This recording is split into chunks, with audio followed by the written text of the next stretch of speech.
আমার নাম রামকৃষ্ণ, আমি ফিজিওথেরাপি ছাত্র। আমার প্রশ্ন হলো, আল্লাহর আদম হাওয়াকে সৃষ্টি করার কি প্রয়োজন ছিল, অথবা এই বিশ্ব জগৎ এগুলো সৃষ্টি করে কি উপকার পাবেন?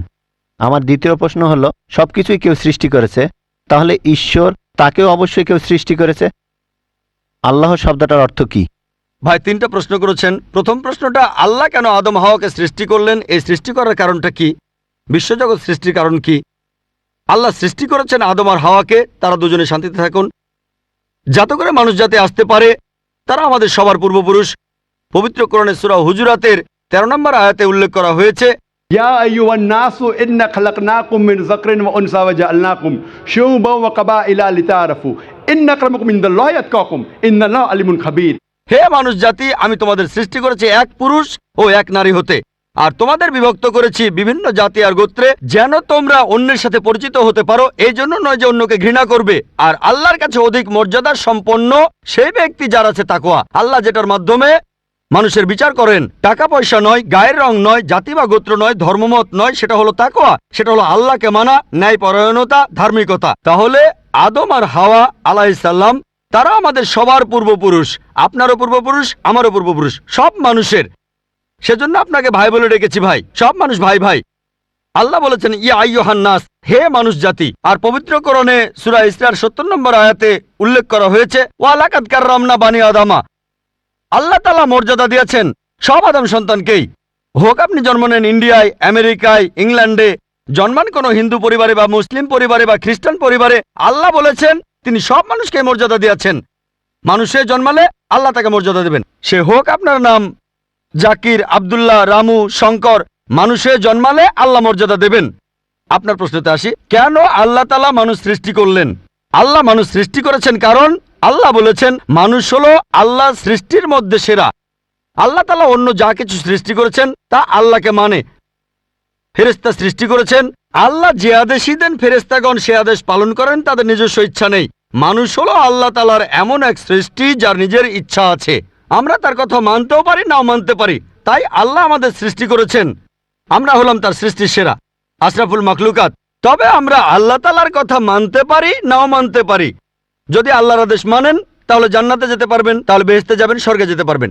যদি আদেশ না মানেন তাহলে জাহান্নামে যাবেন, দোজখে যাবেন। তাহলে এই জীবনটা পরকালের জন্য পরীক্ষা। পবিত্র কোরআনে সূরা মুলকে 2 নম্বর আয়াতে উল্লেখ করা হয়েছে, আল্লাযী খালাকাল মাউতা ওয়া হায়াতা। আল্লাহ তাআলা সৃষ্টি করেছেন জীবন ও মৃত্যু তোমাদের পরীক্ষা করার জন্য। তাহলে এই জীবনটা হলো পরকালের জন্য পরীক্ষা। তাহলে আল্লাহ মানুষ সৃষ্টি করেছেন। আর আল্লাহ বলেছেন সূরা জারিয়াতের 56 নম্বর আয়াতে উল্লেখ করা হয়েছে, ওয়ামা খালাকতুল জিন্না ওয়াল ইনসা ইল্লা লিয়াবুদুন। আমি সৃষ্টি করেছি জিন ও মানুষকে যেন তারা আমার ইবাদত করে। তাই আমাদের উচিত আল্লাহ তাআলার আদেশ নিষেধগুলো মেনে চলা। তাহলে আমরা আল্লাহ সুবহানাহু ওয়া তাআলার অন্যরকম সৃষ্টি যার নিজস্ব ইচ্ছা আছে। আমরা আল্লাহ তাআলার আদেশ মানতে পারি, আবার নাও মানতে পারি। অন্যান্য সকল সৃষ্টি যেমন তারা, গাছ, পাহাড়, পবিত্র কোরআন বলছে তারা আল্লাহ তাআলাকে সেজদা করে, তার সামনে নতজানু হয়, আল্লাহকে মানে। আমাদের স্বাধীন ইচ্ছা আছে, আল্লাহ আমাদের এই স্বাধীন ইচ্ছা দিয়েছেন। এই স্বাধীন ইচ্ছা নিয়ে যদি আল্লাহকে মানেন আপনি তাহলে ফেরেশতাদের উপরে চলে যাবেন। আর যদি আল্লাহ তাআলাকে না মানেন তখন হবেন শয়তানের সহযোগী। আল্লাহ আমাদের সৃষ্টি করেছেন পরকালের পরীক্ষার জন্য। আপনার দ্বিতীয় প্রশ্নে আসি, সবকিছুর একটা স্রষ্টা আছে, আল্লাহকে বানিয়েছে কে? যদি কেউ বলে সবকিছুরই একটা স্রষ্টা আছে, কথাটা ঠিক নয়। সব সৃষ্ট জিনিসের স্রষ্টা আছে। আল্লাহ তাআলার সংজ্ঞা হচ্ছে তাকে কেউ সৃষ্টি করেনি। যখনই বলবেন কে আল্লাহকে বানিয়েছে, সে আল্লাহ নয়। আল্লাহ তাআলার সংজ্ঞা হচ্ছে তিনি সৃষ্টি হননি। ধরেন এক লোক আপনাকে বলল যে ভাই, আমার বন্ধু জন, সে হাসপাতালে ভর্তি হয়েছে, সে একটা বাচ্চার জন্ম দিয়েছে।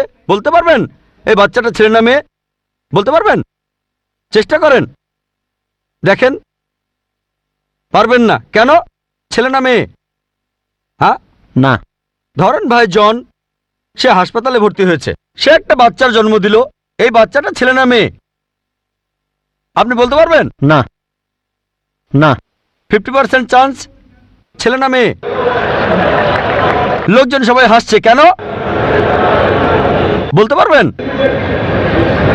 পারবেন না কেন? যে উত্তরই বলেন সেটা কি ঠিক হবে? চেষ্টা করে দেখেন, যে বাচ্চাটা জন্মালো সে কি ছেলে না মেয়ে? চেষ্টা করেন। মেয়ে। মেয়ে।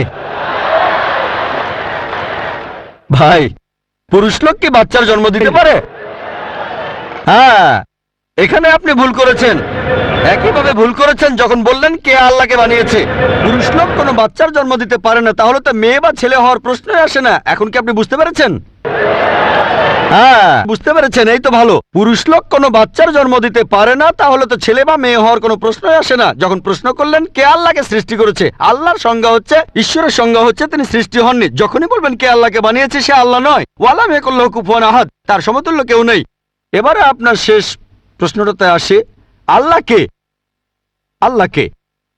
সবচেয়ে সেরা সংজ্ঞাটা আছে পবিত্র কোরআনে সূরা ইখলাসে 1 নম্বর থেকে 4 নম্বর আয়াতে উল্লেখ করা হয়েছে। এখানে বলা হয়েছে যে কুল হুয়াল্লাহু আহাদ, বলো তিনি আল্লাহ এক, অদ্বিতীয়। আল্লাহুস সামাদ, তিনি অবিনশ্বর, চিরস্থায়ী। লাম ইয়ালিদ ওয়া লাম ইউলাদ, তিনি জন্ম নেননি, কাউকে জন্ম দেননি। ওয়ালাম ইয়াকুল্লাহু কুফুয়ান আহাদ, তার সমতুল্য কেউ নেই। এই হলো 4 লাইনের সংজ্ঞা আল্লাহ সুবহানাহু ওয়া তাআলার। যদি কোনো মানুষ, যদি কেউ বলে যে অমুক লোকটা আল্লাহ, সেই লোক যদি এই 4টা শর্ত পূরণ করতে পারে, আমাদের মুসলিমদের কোনো আপত্তি থাকবে না সেই লোককে আল্লাহ বলে মেনে নিতে। 4 লাইনের সংজ্ঞা, এটাই হলো ধর্মের লিটমাস টেস্ট। আল্লাহ তাআলার সংজ্ঞা প্রথমটা হলো কুল হুয়াল্লাহু আহাদ, বলো তিনি আল্লাহ এক, অদ্বিতীয়। আল্লাহুস সামাদ, আল্লাহ অবিনশ্বর, চিরস্থায়ী। লাম ইয়ালিদ ওয়া লাম ইউলাদ, তিনি জন্ম নেননি, কাউকে জন্ম দেননি। ওয়া লাম ইয়াকুল্লাহু কুফুয়ান আহাদ, তার সমতুল্য কেউ নেই। যদি হিন্দু ধর্মগ্রন্থগুলো পড়েন, সেখানেও একই রকম কথা বলা হয়েছে, কুল হুয়াল্লাহু আহাদ। এটা পাবেন আপনাদের ছান্দোগ্য উপনিষদে 6 নম্বর অধ্যায় 2য় অনুচ্ছেদের 1ম পরিচ্ছেদে। এক্কামে বিদ্বিতীয়াম, ঈশ্বর মাত্র একজন, দ্বিতীয় কেউ নেই। দ্বিতীয় টেস্ট আল্লাহুস সামাদ, আল্লাহ অবিনশ্বর, চিরস্থায়ী। ভগবদ গীতা 10 অধ্যায়ে 3 অনুচ্ছেদ বলছে, আমাকে বলা হয় এই বিশ্ব জগতের প্রভু, আমি জন্ম নেইনি, কোনো শুরু নেই। তৃতীয় টেস্ট লাম ইয়ালিদ ওয়া লাম ইউলাদ, তিনি জন্ম নেননি, কাউকে জন্ম দেননি। আর শ্বেতাক্ষেত্র উপনিষদে আছে 6 নম্বর অধ্যায়ের 9 অনুচ্ছেদে, নাচাই সাকাসিজ জানিতা নাচা দীপা, ঈশ্বরের কোনো প্রভু নেই, তার কোনো বাবা মা নেই। মহান ঈশ্বরের কোনো বাবা নেই, তার কোনো মা নেই। তারপর ওয়ালাম ইয়াকুল্লাহু কুফুয়ান আহাদ, তার সমতুল্য কেউ নেই। আর শ্বেতাক্ষেত্র উপনিষদে বলা হয়েছে 4 নম্বর অধ্যায়ের 19 অনুচ্ছেদে আছে। এছাড়াও যজুর্বেদ 32 অধ্যায়ের 3 অনুচ্ছেদে বলা হয়েছে, নাতাস্তি প্রতিমা আস্তি, মহান ঈশ্বরের কোনো প্রতিমা নেই, কোনো মূর্তি নেই, কোনো ছবি নেই, কোনো ফটোগ্রাফ নেই, কোনো ভাস্কর্য নেই। এটা কে বলেছে? যজুর্বেদ 32 অধ্যায় 3য় অনুচ্ছেদ বলেছে একই কথা, ওয়ালাম ইয়াকুল্লাহু কুফুয়ান আহাদ। যদি কেউ বলে যে অমুক লোকটা হচ্ছে আল্লাহ, যদি সেই লোকে 4টা শর্ত পূরণ করে, আমরা মুসলিমরা কোনো রকম আপত্তি ছাড়াই সেই লোককে আল্লাহ বলে মেনে নেব। যেমন ধরেন, কিছু লোক বলে ভগবান রজনীশ হলেন মহান ঈশ্বর। একবার প্রশ্নোত্তর পর্বে এক হিন্দু আমাকে বলেছিলেন, আমরা ভগবান রজনীশকে ঈশ্বর বলে মানি না। আমি কখনোই বলিনি হিন্দুরা ভগবান রজনীশকে ঈশ্বর বলে মানে। আমি বলেছি কিছু লোক তাকে ঈশ্বর বলে মানে। আসুন দেখি রজনীশকে আমরা টেস্ট করি। প্রথম টেস্ট হলো কুল হুয়াল্লাহু আহাদ, বলো তিনি আল্লাহ এক, অদ্বিতীয়। রজনীশ কি এক, অদ্বিতীয়? সেই কি একমাত্র লোক যে নিজেকে ঈশ্বর দাবি করেছে? এরকম অনেক মানুষই ছিল, আর এই দেশে হাজার হাজার লোক নিজেকে ঈশ্বর দাবি করেছে। রজনীশ একমাত্র নয়। তবে রজনীশ ভক্তরা বলে না না, উনি একটু আলাদা। এবারে পরের টেস্টে দেখি, আল্লাহুস সামাদ, আল্লাহ অবিনশ্বর, চিরস্থায়ী। রজনীশ কি অবিনশ্বর, চিরস্থায়ী? আমরা তার জীবনী থেকে জানি, তার আত্মজীবনী থেকে। রজনীশ ভুগছিলেন অ্যাজমা, ডায়াবেটিস আর পিঠের ব্যথায়। চিন্তা করেন, মহান ঈশ্বরের হয়েছে অ্যাজমা, ডায়াবেটিস, পিঠের ব্যথা। তৃতীয় টেস্ট লাম ইয়ালিদ ওয়া লাম ইউলাদ, তিনি জন্ম নেননি, কাউকে জন্ম দেননি। ভগবান রজনীশ জন্মেছিলেন মধ্যপ্রদেশে, তার বাবা মাও ছিলেন। 1981 সালে তিনি আমেরিকায় গেলেন, ইউএসএ। তখন হাজারো আমেরিকান তার ভক্ত হয়ে গেল। তারপর আমেরিকার অরিগন প্রদেশে তিনি বানালেন একটা সেন্টার, আর তার নাম দিলেন রজনীশপুরম, তার গ্রাম।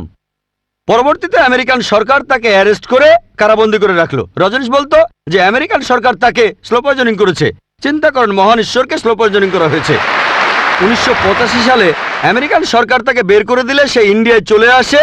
তারপর এখানে পুনায় সে আরেকটা সেন্টার খুললো, আর তার নাম দেওয়া হলো ওশো কমিউন। যদি রজনীশের সমাধির কাছে কখনো যান, তার সমাধির উপরে লেখা আছে ভগবান রজনীশ ওশো। কখনো জন্মাননি, কখনো মরেননি, তবে পৃথিবীতে ভ্রমণ করেছেন 1931 সালের 11 ডিসেম্বর থেকে 1990 সালের 31শে জানুয়ারি পর্যন্ত। কখনো জন্মাননি, কখনো মরেননি, তবে পৃথিবীতে ভ্রমণ করেছেন 1931 সালের 11 ডিসেম্বর থেকে 1990 সালের 31শে জানুয়ারি পর্যন্ত। তার সমাধিতে এটা লিখতে ভুলে গেছে যে পৃথিবীর 21টা দেশ তাকে ভিসা দেয়নি। মহান ঈশ্বর আসলেন এই পৃথিবীতে, পৃথিবী ঘোরার জন্য, বিভিন্ন দেশে যাওয়ার জন্য তার নাকি ভিসাও লাগে। তখন গ্রিসের আর্কবিশপ বলেছিলেন, যদি রজনীশকে এই দেশ থেকে তাড়িয়ে না দেওয়া হয়, আগে তার ঘর পোড়াবো, তারপর ভক্তদের ঘর পোড়াবো। শেষ টেস্ট ওয়ালাম ইয়াকুল্লাহু কুফুয়ান আহাদ। পরীক্ষাটা এতই কঠিন যে একমাত্র আল্লাহ ছাড়া কেউই পাশ করবে না। যখনই আল্লাহর সাথে কারো তুলনা করবেন, সে আল্লাহ নয়। ওয়ালাম ইয়াকুল্লাহু কুফুয়ান আহাদ। এখন ভগবান রজনীশ অন্য অনেক মানুষের মতো মুখে দাড়ি ছিল, একটা নাক, দুটো চোখ, দুটো কান, দুটো হাত। যখন আল্লাহর সাথে পৃথিবীর কোনো কিছুর তুলনা করবেন, সে আল্লাহ নয়। ওয়ালাম ইয়াকুল্লাহু কুফুয়ান আহাদ। যদি কেউ বলে যে আল্লাহ তাআলা 1000 গুণ বেশি শক্তিশালী, আপনারা কি শোয়াজনেগারের নাম শুনেছেন? এই লোকের নাম কখনো শুনেছেন? কখনো শুনেছেন তার নাম? এই লোক একটা সময় ছিল মিস্টার ওয়ার্ল্ড, মিস্টার ইউনিভার্স, পৃথিবীর সবচেয়ে শক্তিশালী লোক, বিশ্বজগতের সবচেয়ে শক্তিশালী লোক। যখনই আল্লাহকে তুলনা করবেন কোনো কিছুর সাথে, হোক সেটা আর্নল্ড শোয়াজনেগার, হোক সেটা দারা সিং, হোক সেটা কিং কং, হোক সেটা 1000 গুণ বা লক্ষ গুণ, যখনই আল্লাহর সাথে পৃথিবীর কোনো কিছুর তুলনা করবেন, সে আল্লাহ নয়। ওয়ালাম ইয়াকুল্লাহু কুফুয়ান আহাদ। তার সমতুল্য কেউ নাই। তাহলে এই হলো 4 লাইনের সংজ্ঞা আল্লাহ সুবহানাহু ওয়া তাআলার পবিত্র কোরআনে আছে। আপনি যে ঈশ্বরের পূজা করছেন, ভাই, সেই ঈশ্বরকে সূরা ইখলাস দিয়ে টেস্ট করুন। যদি তিনি পাশ করেন, তাহলে সত্যিকারের ঈশ্বর, তা না হলে নকল ঈশ্বর।